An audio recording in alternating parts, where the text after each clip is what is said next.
History records the victors. It ignores the patents. In 1855, a man patented an empty space, a geometric void.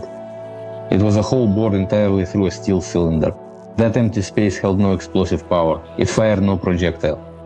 It was merely the absence of metal. Samuel Colt looked at this bored-through cylinder and laughed.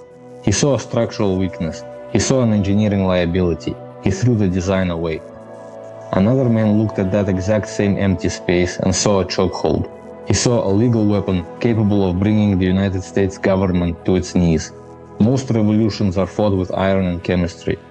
This one was fought with a localized monopoly on geometry. A single piece of paper locked down the entire future of rear-loading firearms. It turned an abstract mechanical concept into a legal fortress. It redefined how wars were supplied. It ruined the man who invented it. It made millions for the men who exploited it. The name stamped on the barrel is Smith & Wesson. To the public, the name is a cultural monolith. It is a cinematic prop. It is the definitive tool of law enforcement and American frontier expansion. It implies raw mechanical authority. In reality, the brand is a highly evolved corporate syndicate. Smith & Wesson did not merely manufacture steel. They weaponized contract law. They treated litigation as a primary caliber of ammunition. They built an empire not on superior ballistics, but on superior predatory instincts. This ruthless corporate DNA reached its absolute peak in the year 2000.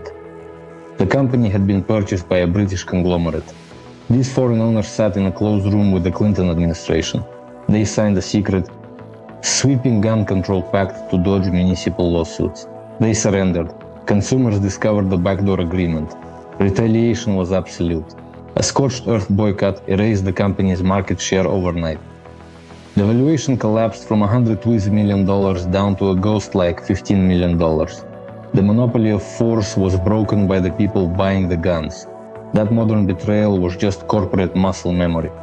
The company was born in betrayal. The founders wrote the original blueprint for treachery a century and a half earlier, Norwich, Connecticut. 1855, the volcanic repeating arms company was failing. The factory floor smelled of burnt sulfur, machine oil, and panic. Horace Smith and Daniel Wesson had staked their entire financial existence on a concept called the rocket ball. It was a hollowed-out lead bullet. The base contained a small powder charge and a highly fragile primer. There was no brass casing. The rocket ball was a mechanical disaster. The powder charge lacked sufficient pressure to achieve lethal velocity. Bullets lodged halfway down the barrel. Hot gas leaked dangerously from the breech. A single drop of gun oil would neutralize the primer chemistry entirely. The firing mechanism jammed continuously. Insolvency was not a looming threat. It was a mathematical certainty. Creditors audited the ledgers. The assembly line sat completely idle. The founders faced total ruin. Oliver Winchester walked into the factory. Winchester did not care about ballistics. He manufactured men's shirts in New Haven.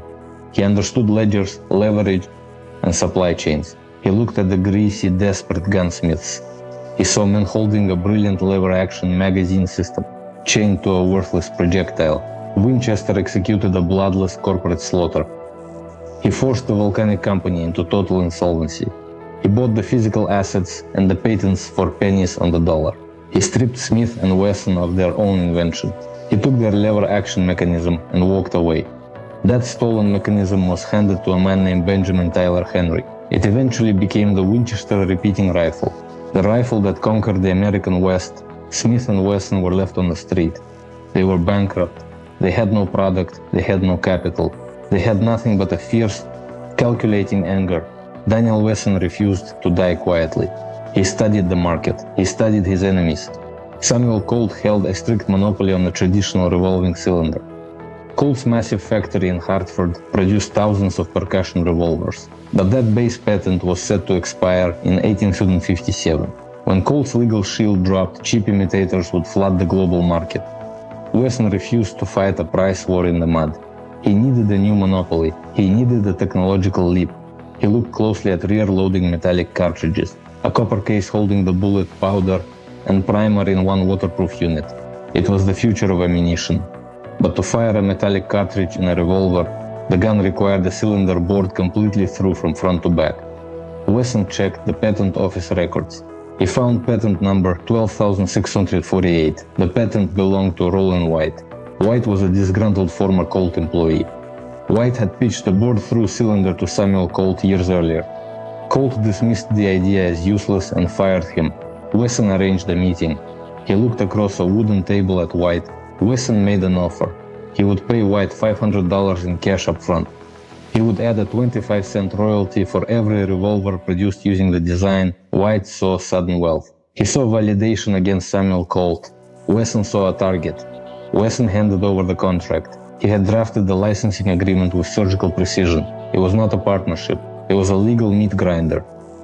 Wesson had slipped a highly specific clause into the text. The clause required Rollin White to personally finance and direct all patent infringement lawsuits. If another manufacturer copied the bore-through cylinder, White had to take them to court. White had to hire the lawyers. White had to pay the filing fees. Smith & Wesson would do nothing but manufacture guns. Rollin White signed his name. He signed his own financial death warrant. April 1861. Artillery shells hit Fort Sumter. The American Civil War erupted. The Union Army demanded repeating firearms. Men carrying single-shot muzzleloaders faced modern slaughter on an industrial scale. Reloading a percussion weapon took 20 agonizing seconds under fire. Independent gunsmiths rushed to build cartridge revolvers. The War Department issued massive procurement contracts. Union officers used their private pay to buy any modern handgun they could find. Wesson activated the trap. He ordered Rollin White into the courtrooms. White filed injunctions across the country. He sued the Manhattan Firearms Company. He sued Moore. He sued National. The legal strikes were devastating. Federal judges ordered rival factories to immediately halt production. Finished revolvers were seized by federal marshals. The Union gun supply vanished. Smith & Wesson held the exclusive legal right to manufacture the only viable cartridge revolver on Earth. They dictated the terms of survival. They ran their factory at maximum capacity, but it was physically impossible to supply a fraction of the military's demand. They did not care. The artificial scarcity drove market prices exponentially higher. Smith & Wesson sat safely behind their legal shield and amassed over $1 million in pure net profit. Rollin White bled to death in the legal system. The constant grueling trials drained his royalties. He spent over $17 million out of pocket on attorney fees. The man who owned the patent went entirely bankrupt defending a monopoly he did not control. The war ended. The trap had worked perfectly, but Wesson miscalculated the memory of the federal government. In 1870, the Rollin White patent reached its expiration date. White was desperate. He went to Washington. He lobbied Congress for a standard 7-year patent extension. He needed the time to recoup his massive legal debt. Congress approved the extension. The bill landed on the Resolute desk. President Ulysses S. Grant looked at the legislation. He called in Alexander Dyer. Dyer was the chief of ordnance for the United States Army. Dyer laid the wartime procurement ledgers on the president's desk. He explained the math. He explained the blood. Dyer testified that the Smith & Wesson monopoly had deliberately strangled the Union war effort. Their ironclad legal lockout had severely inconvenienced the military. It had locked out wartime production. It had cost Union lives. Grant did not hesitate. He picked up his pen. He issued a hard executive veto. The patent died on the desk. The legal gates swung wide open. The Smith & Wesson monopoly shattered instantly. They had stripped their rivals of everything for a decade. Now the entire American arms industry was coming for them. The expiration of the Rollin White patent in 1870 did not just open the market. It triggered an industrial gold rush that threatened to bury the Springfield factory. Every small machine shop in New England had spent a decade watching Smith & Wesson accumulate massive profits behind their legal shield. The moment that shield fell, the blueprints became public property. The domestic market became a war of attrition. Dozens of small lean manufacturers flooded hardware stores with cheap, unbranded cartridge revolvers. These competitors had no development costs to recoup. They copied the bore-through cylinder freely. They used inferior iron and cast steel to undercut prices. Worse, Samuel Colt was waiting in Connecticut. Colt had spent the Civil War perfecting large-scale industrial manufacturing. In 1873, the Hartford factory released the single-action army revolver. It was a massive, rugged piece of ordnance chambered in .45 Colt. It was designed specifically for the brutal realities of frontier warfare. The United States cavalry adopted it as their standard sidearm almost immediately. Daniel Wesson faced an existential crossroads. He could lower his manufacturing standards, use cheaper steel, and enter a race to the bottom against regional copycats. Or he could try to fight cold for shrinking federal military contracts. He chose a third option. He recognized that the American West was an overhyped frontier. The real volume, the real capital, lay in the old world. He looked across the Atlantic Ocean toward the massive standing armies of Europe. The survival of the corporation did not come from American democracy. It came from the absolute autocracy of the Russian Empire. In 1871, Grand Duke Alexis Alexandrovich, the third son of Tsar Alexander II, arrived in the United States on a diplomatic goodwill tour. The American government treated the visit as a major geopolitical event. General Philip Sheridan organized a massive buffalo hunt on the Great Plains to entertain the royal guest. Buffalo Bill Cody acted as the guide. During the tour, a member of the American delegation showed the Grand Duke a Smith & Wesson Model 3 revolver. The weapon was a mechanical revelation. The Model 3 utilized the top brake design. A latch sat on top of the frame ahead of the hammer. When a shooter released the latch and pushed the barrel downward, the entire gun hinged open at the bottom. An internal star extractor automatically rose from the center of the cylinder, throwing all 6 spent cartridge casings clear of the weapon simultaneously. The contrast with Colt's design was absolute. To reload a Colt single-action army, a soldier had to stop, open a small loading gate on the side of the frame, rotate the cylinder by hand, and use an ejector rod to push out each empty casing one at a time. Under the stress of combat on horseback, a Colt took nearly half a minute to reload. The Smith & Wesson Model 3 could be emptied and reloaded in less than 5 seconds. The Grand Duke was a naval officer and a military modernizer. He recognized that the Imperial Russian Army was dangerously exposed. Russian soldiers were still carrying obsolete single-shot percussion pistols that required loose powder and lead balls. The Russian military attaché in Washington initiated secret negotiations with Daniel Wesson. The Imperial government wanted the Model 3, but they refused to buy an off-the-shelf American product. They demanded extensive engineering modifications to suit the harsh conditions of Russian military service. Russian officers disliked the standard .44 Henry rimfire cartridge. They wanted more stopping power and better reliability in sub-zero temperatures. Smith & Wesson engineers went to work. They created the .44 Russian cartridge. It used a centerfire primer and a completely redesigned bullet. The bullet lubrication was kept inside the brass casing, preventing dirt and freezing mud from contaminating the powder charge. The Russians also demanded physical changes to the frame. They required a distinct steel spur on the bottom of the trigger guard. This gave the shooter a secondary anchor point for the middle finger, stabilizing the heavy weapon during bumpy cavalry charges across open steppes. Wesson accepted every term. The partnership resulted in the Smith & Wesson Russian model. The contract size shocked the arms industry. The Imperial Russian Army ordered 350,000 revolvers. It was one of the largest single handgun contracts in human history up to that point. The Springfield factory went into a state of total mobilization. S&W cut off their domestic distributors.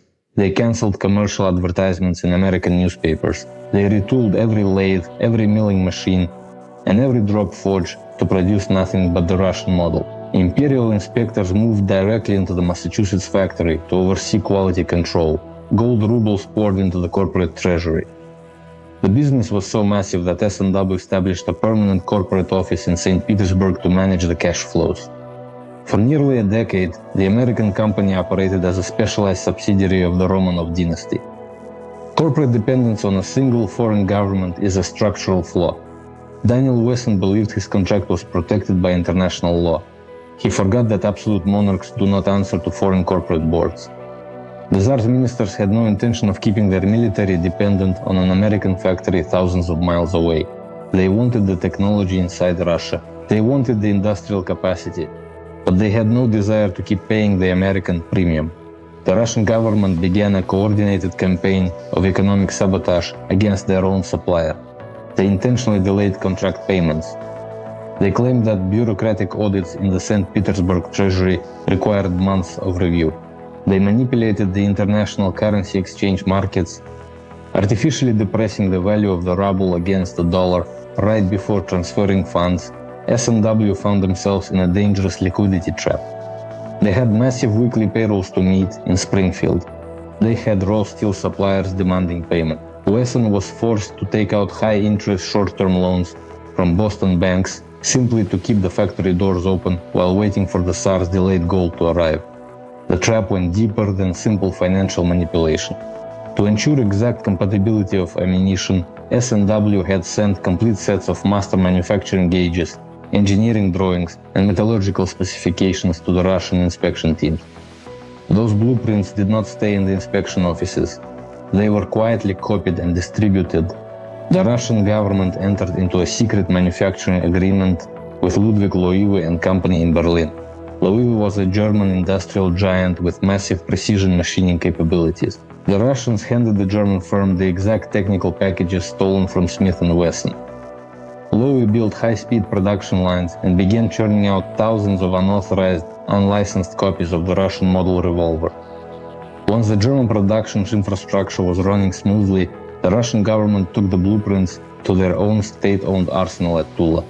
Russian workers began building the same weapon on domestic soil. The trap snapped shut. The Imperial Russian Procurement Office sent a short notice to Springfield. They cancelled all remaining options on the contract. The orders vanished overnight. Wesson was left holding a catastrophic inventory. The Springfield warehouses were packed to the rafters with hundreds of thousands of dollars worth of specialized components. They had frames, cylinders, and barrels machined specifically for the heavy Russian caliber and the unique trigger guard spur. These parts could not be sold on the American commercial market. American civilians wanted small, easily concealed pocket pistols, not giant cavalry weapons built for the Russian winter. The company had overexpanded to serve an autocrat. The autocrat had simply stolen the design and left them with the debt. To survive, Smith & Wesson had to find a completely new class of buyer. They needed a consumer who bought in massive volume, required absolute reliability, and was insulated from international geopolitical betrayal. They found their salvation in the rapid urbanization of the United States. By the closing decade of the 19th century, the American frontier was largely settled. The population was exploding inside massive metropolitan areas. Cities like New York, Chicago, and Boston were growing too fast for traditional community policing. Street gangs, industrial labor strikes, and violent crime syndicates threatened municipal stability. City governments responded by creating large, centralized, bureaucratic police departments. These early forces were desperately unstandardized. Officers walked their beats, carrying whatever weapons they happened to own. Some carried heavy army revolvers, others carried cheap pocket pistols that frequently misfired. S&W recognized the tectonic market shift. The era of the horse soldier was over. The era of the urban police officer had begun. The company abandoned the top brake frame entirely. While the brake top design allowed for rapid reloading, the physical hinge at the bottom was an inherent structural weakness. It could not safely withstand the higher pressures of modern, smokeless gunpowder mixtures that were replacing old black powder formulas. In 1899, Smith & Wesson introduced a completely new mechanical architecture. The .38 hand ejector. The design utilized a solid, continuous steel frame.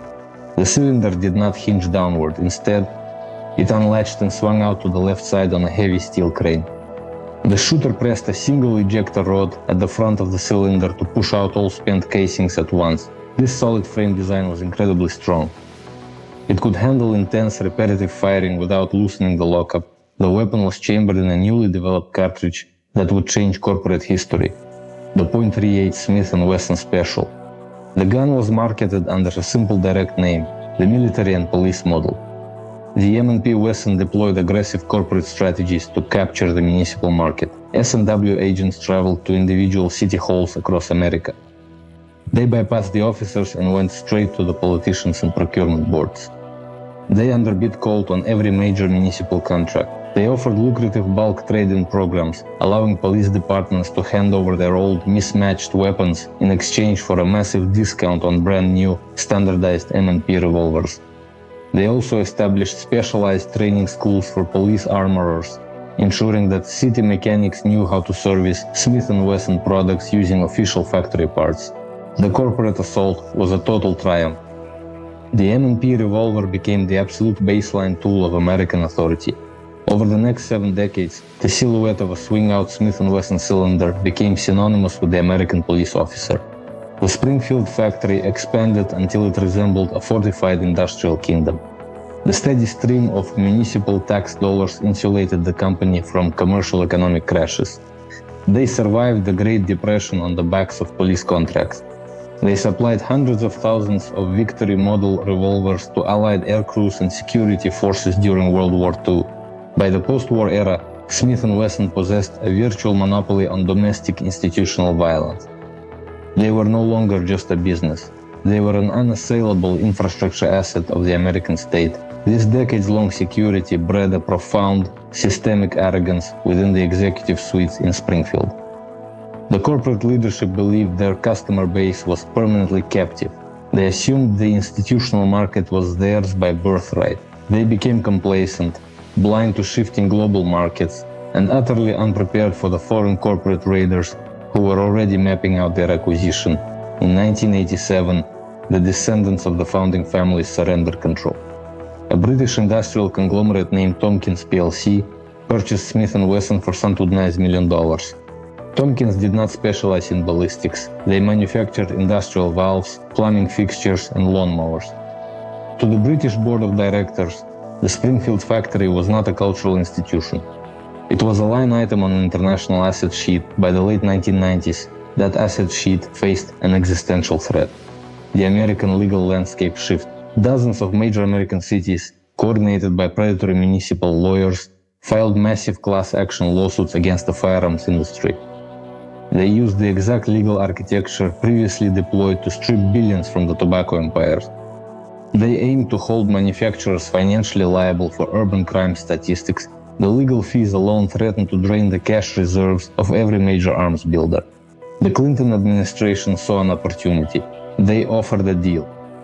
In March 2000, Smith & Wesson's chief executive officer Ed Schultz sat in a closed room with federal officials. He signed an unconditional surrender. The agreement was called the Joint Agreement. Smith & Wesson agreed to implement built-in mechanical locks on all handguns. They promised to invest millions into smart gun technology that could recognize a user's biometric data. They agreed to restrict their independent distributors, banning any dealer who sold firearms at gun shows without conducting background checks on every spectator. Tompkins believed they had insulated their asset from liability. They were wrong. They had forgotten the core rule of the American firearms market. The government does not buy consumer handguns. Citizens do. The consumer response was immediate. It was absolute. American gun buyers viewed the agreement as a profound, backroom betrayal of the Second Amendment. An organic nationwide boycott crystallized within 48 hours. Distributors canceled multi-million-dollar orders. Retailers cleared Smith & Wesson products from their display cases and threw them into backroom storage. Sales dropped by 40%. The Springfield assembly line slowed to a halt. The company laid off hundreds of veteran machinists. The brand name became entirely toxic. Tompkins panicked. They needed to dump the asset before the quarterly earnings report leaked to London investors. In 2001, a small Arizona startup called Safety Hammer bought Smith & Wesson. Safety Hammer specialized in aftermarket trigger locks. They acquired the legendary American Empire for $15 million cash. The corporate kingdom that once supplied the Tsar of Russia and locked down the entire Union Army was sold for the price of a failing regional retail chain. While the company bled from its political self-inflicted wound, it was systematically stripped of its historic domestic empire. The military and police revolver was dying. In the mid-1980s, an obscure Austrian engineer named Gaston Glock introduced a pistol made of injection-molded nylon. The Glock 17 was ugly. It lacked manual safeties. It felt like a toy. It also held 17 rounds of ammunition, resisted corrosion entirely, and functioned flawlessly after being buried in mud. American police departments abandoned their steel Smith & Wesson revolvers en masse. The swing-out cylinder was a 19th century solution to a 21st century urban environment. Officers demanded high-capacity semi-automatic pistols. Glock captured 70% of the law enforcement market in less than a decade. Smith & Wesson tried to copy the Austrian design. In 1894, they had used contract law to crush innovators. In 1994, they resorted to outright intellectual theft. they released the Smith & Wesson Sigma. The pistol featured a polymer frame and a striker-fired mechanism. It was such a direct, shameless clone of the Austrian weapon that Glock filed an immediate patent infringement lawsuit in federal court. The ultimate humiliation arrived when Smith & Wesson settled out of court. The company that had built its entire historical empire by bleeding Rollin White to death in courtrooms was forced to pay millions to a foreign competitor because they were caught stealing geometry. Survival required a complete structural reset. They had to abandon their pride. In 2005, the company launched the MMP polymer series. They kept the historic name but erased the traditional steel craftsmanship. The new MMP was a modern, utilitarian tool built to compete directly with Glock on price and capacity. They followed the pistol with the MMP-15. It was a civilian variant of the military's M4 carbine. The corporate pivot was complete. Smith & Wesson abandoned their historic dependence on institutional government contracts. They stopped trying to please procurement boards. They focused entirely on the hyper-militarized American civilian consumer. The true analytical secret of Smith & Wesson's survival across 3 centuries is not engineering. It is the monetization of friction. Traditional businesses require stability to thrive. They require predictable supply chains, calm markets, and rational consumer behavior. Smith & Wesson operates on an inverted economic axis. They are a hedge against instability. The modern corporate entity thrives on a phenomenon known as the threat cycle. When a mass shooting occurs, or when a restrictive federal gun control bill is introduced in Congress, standard economic models predict a market retraction. For Smith & Wesson, the opposite occurs. Panic is their most efficient regional distributor. Every political speech demanding a ban on firearms acts as a free, multi-million-dollar marketing campaign. The consumer base behaves with predictable, algorithmic terror. They rush to big-box retailers to buy inventory before the law can change. The company's financial architecture is explicitly designed to harvest this volatility. They do not maintain massive, expensive permanent workforces during market lulls. Instead, they utilize highly automated manufacturing cells and temporary labor contracts. When a panic cycle strikes, they run the Springfield and Missouri factories 24 hours a day, extracting maximum profit from the brief spike in demand. When the panic subsides, they contract immediately, shedding overhead to preserve cash reserves. They do not survive despite political chaos. They survive because of it. The brand has successfully commoditized the American culture war. The consumer does not buy an M&P pistol because they need a tool to hunt or a mechanical curiosity to admire. They buy it as a political statement. They buy it to secure a tangible piece of force before the state can revoke the privilege. The circle closes where it began. Horace Smith died in 1893, buried beneath a massive monument funded by corporate dividends. Daniel Wesson followed in 1906, his mind occupied by ledger sheets until his final breath. Rollin White died in poverty. His pockets were entirely empty. His bank accounts were drained by the lawyers Wesson hired to protect a patent he no longer owned. The men are gone. The factory remains. The modern machinery inside the facility runs on digital code. Automated drills cut through blocks of stainless steel. They work with a cold, repetitive precision that no 19th century gunsmith could comprehend. Yet the product remains identical. They are still manufacturing an empty space. A geometric void inside a cylinder. That void holds no morality. It does not care about the Union Army. It does not care about the Romanov dynasty. It does not care about the American police officer or the urban consumer. It is merely an absence of metal. Samuel Colt called it a weakness. Daniel Wesson called it a monopoly. The entity survived the monarchs. It survived the boycotts. It survived the raiders. It achieved immortality by transforming the human instinct for violence into a perpetual corporation. The paper changes. The politicians rotate, the contracts expire, the steel endures.